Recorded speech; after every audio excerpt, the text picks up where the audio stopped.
Good evening and thank you for joining us tonight at 5:30. I'm Joe McCoy.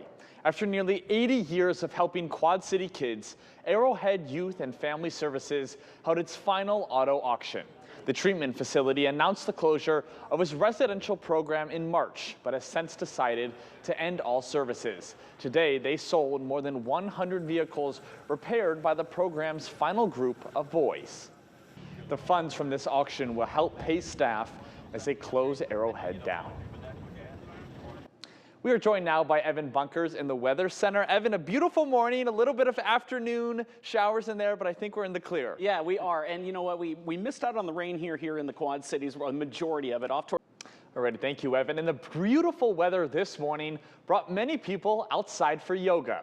It was for the first Yoga in the Park of the season.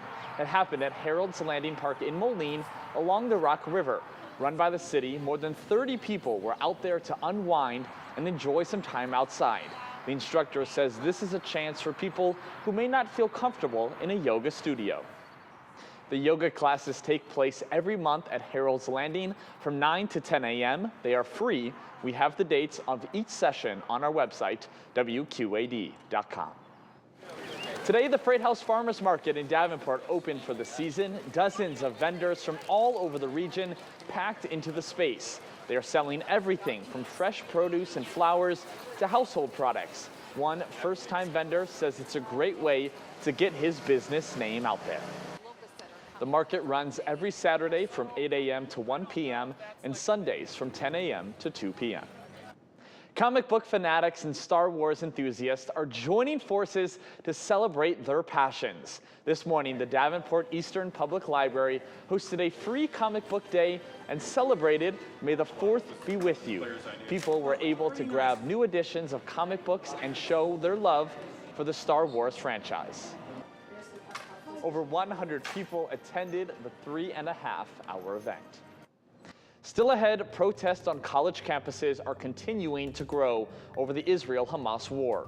The actions some schools are taking to clear the encampments and how the protests are impacting graduation ceremonies. That's coming up next.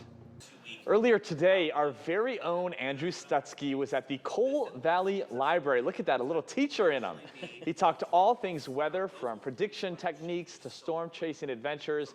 And you may remember he also spoke at the Odell Public Library in Morrison back in January as part of the Whiteside Forum.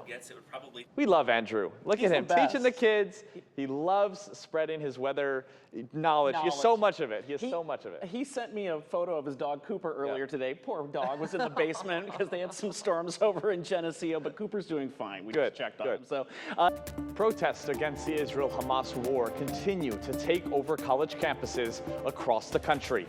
Some schools are calling in police to help clear out encampments and remove protesters. Clashes between pro-Palestinian protesters and pro-Israeli protesters turned violent earlier this week at UCLA. Campus operations there limited this weekend, but they are expected to return to normal Monday.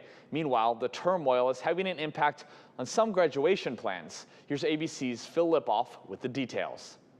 Student protests against the Israel-Hamas war are a reminder of past student movements. 54 years ago today, the Ohio National Guard opened fire on unarmed college students during a war protest at Kent State University. 4 were killed while 9 others were injured. Students were protesting the U.S. bombing of Cambodia during the Vietnam War. It sparked a strike of 4 million students across the country, temporarily closing some 900 colleges and universities. Still ahead, a conference title on the line. Rivals United Township and East Moline hit the dirt, battling for the Western Big Six title. We'll have the highlights coming up next in News 8 Sports.